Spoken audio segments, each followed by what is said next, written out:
Well, I certainly hope this little incident hasn't put you off flying, miss. Statistically speaking, of course, it's still the safest way to travel. Right. Wait!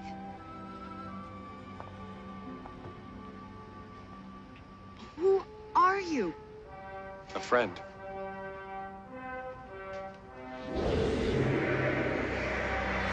Bye.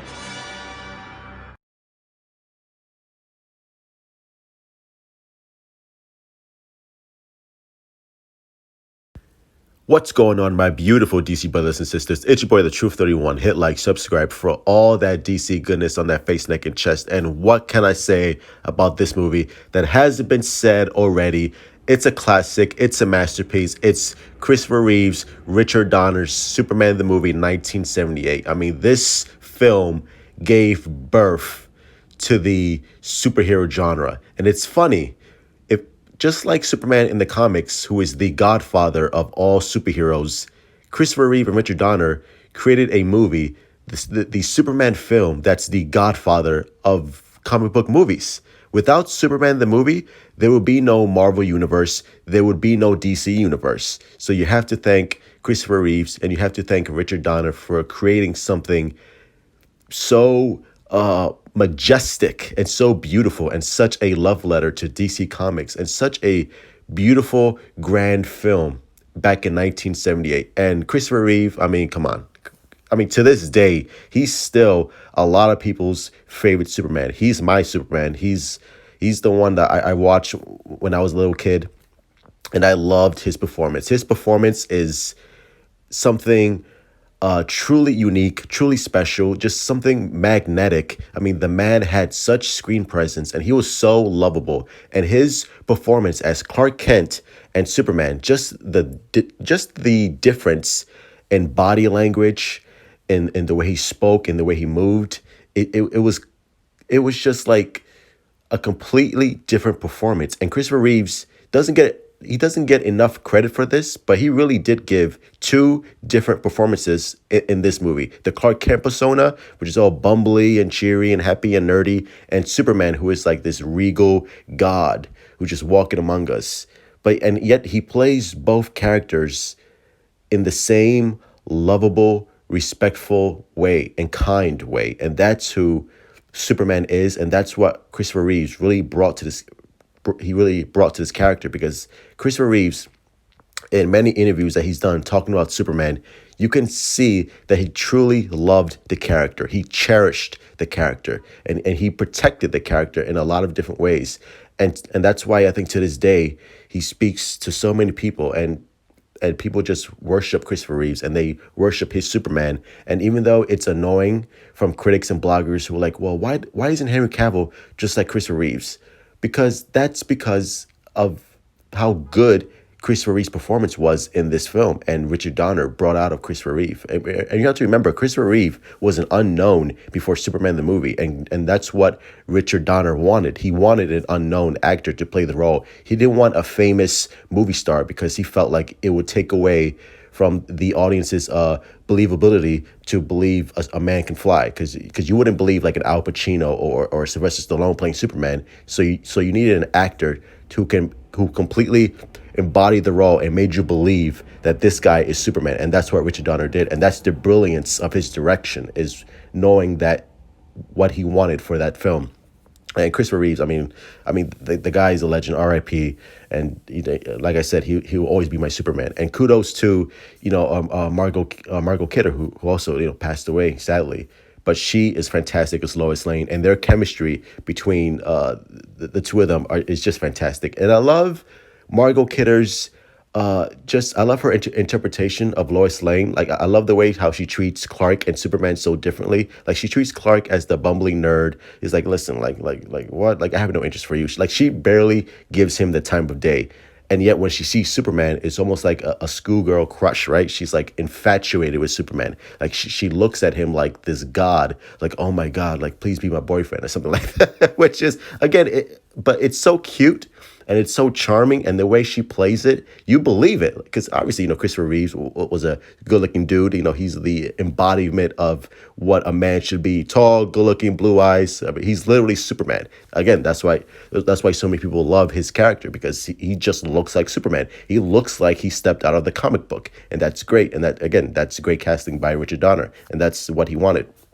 But their whole interaction, especially with this scene below, it's cute. It's a little flirty. It's a little adult, especially since, she says, what kind of underwear am I wearing? I'm just like, hey, yo. I'm like, whoa, like, is this supposed to be a kid's film? Especially, like, I know back in the 70s, they were a little lenient when it comes to, adult themes. But still, like, when you watch it today, you're like, whoo, like, that came out of nowhere. because I think the part... Like, the charming thing about this movie is that it's so wholesome and it's so family friendly that you forget, like, Richard Donner snuck in those little moments where you're just like, oh wow, that's a little adult. It's like, again, but I think that's why it's so cool, and that's why it's so charming, because it's the classic Americana of movies. Like this Superman film is part of American history. And it feels like that, especially like in the golden age of the 70s. You had Godfather, you have Dog Day Afternoon. You had these classic movies, and Superman the movie was right in there, because at that time in the 70s, it was very dark. It was very like especially with everything that was going on with the Vietnam War, with the Vietnam War and stuff like that. It was very like dark. It was very like just a sad time in the 70s. And here comes Superman, who's like this bright, cheery, uplifting film, and it just caught America's attention, and it captured the innocence and the movie magic, and that's what Richard Donner did, and I think that's why it still holds a special place in a lot of people's hearts, and it's still considered one of the best superhero movies ever made, because it spoke to a generation, and still speaks to a generation to this day. I mean, I still see like little kids, watching Superman the movie for the first time, and they're just like completely, enamored with Christopher Reeve, with Superman, with the score, which I'll talk about later. But the score for John Williams is absolutely incredible. Still to this day, one of the best themes for any superhero, maybe the best theme for any superhero movie ever made. Like what they did with Superman theme, absolutely phenomenal. But Margo Kidder, kudos to Margo Kidder, because her performance in this movie was absolutely brilliant. She's beautiful, she's charming, she has spunk. I think she might be one of my favorite Lois Lane interpretations. I think she's definitely number one for me, just because I just love the way she acts. I love the way, again, she just has attitude, which I feel like a lot of actresses are missing for when they're playing Lois Lane. But Margo Kidder, she just has that. Like I said, she has that attitude. She has the spunk. And I just love the way she treats Clark and Superman in completely different. And again, it's just cool to see, because I love Margo Kidder, and it's sad that she passed away. It's sad that these two legends in this movie passed away. But when you watch the film, you're just reminded on like how good they are, and how the chemistry is so well done.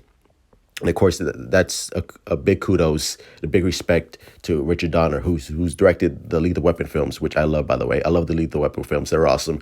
But Richard Donner understood who and what Superman is. Like, he treated this movie the way it was supposed to. Serious, but with lighthearted moments, with a little tongue-in-cheek. And it wasn't too campy. I mean, there are campy moments here and there, but nothing to like roll your eyes about. I mean, if you watch it today, by today's standards, yeah, it might be a little cheesy. It might be like, okay, well, this is a little like wah.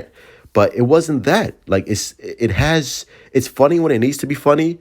It's lighthearted when it needs to be lighthearted, and it's serious when it needs to be serious. And that's what Richard Donner did. Like, he didn't come onto this project like, listen, I want to make this campy. I want to make it like Batman 66 and be like wah. But you know what I mean? He didn't do that. Like, he had respect for this material. He had respect for who Superman is as a character. Like, Superman is literally an American icon. Like, Superman is the most recognizable character of all time.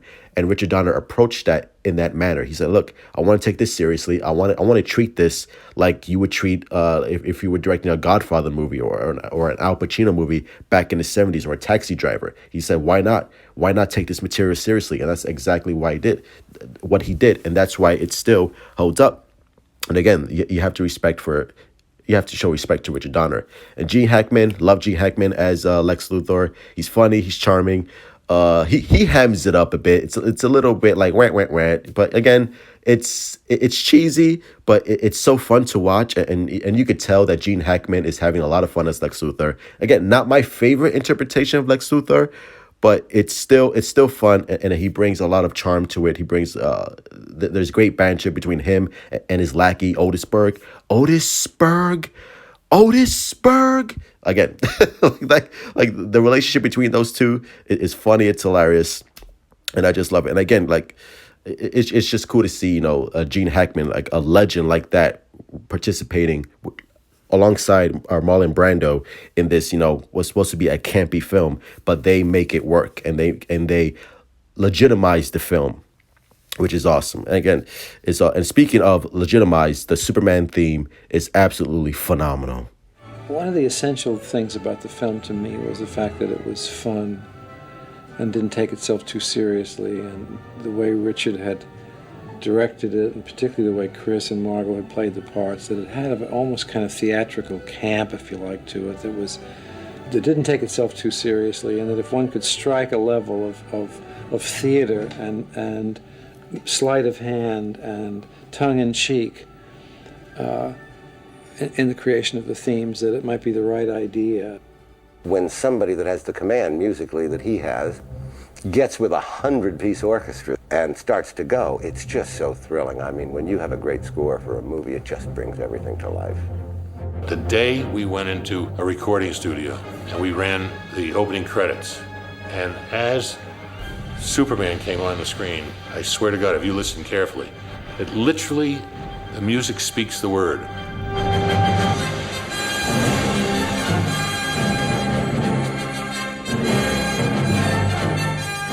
I screwed up his take because I just ran out on the floor yelling, "Genius, fantastic!" The orchestra applauded him and everything. But it was, if you listen, you can actually hear the music say the. So good, bro. So good. You can't mess with it. The John Williams theme is absolutely special. It's iconic, and it also has one of the things I love about this movie. It features one of my favorite scenes of all time, probably one of the most powerful scenes in any comic book movie to date, and that's the death of Lois Lane. The way it's portrayed in this film is heartbreaking, and that's thanks to the performance of Christopher Reeves.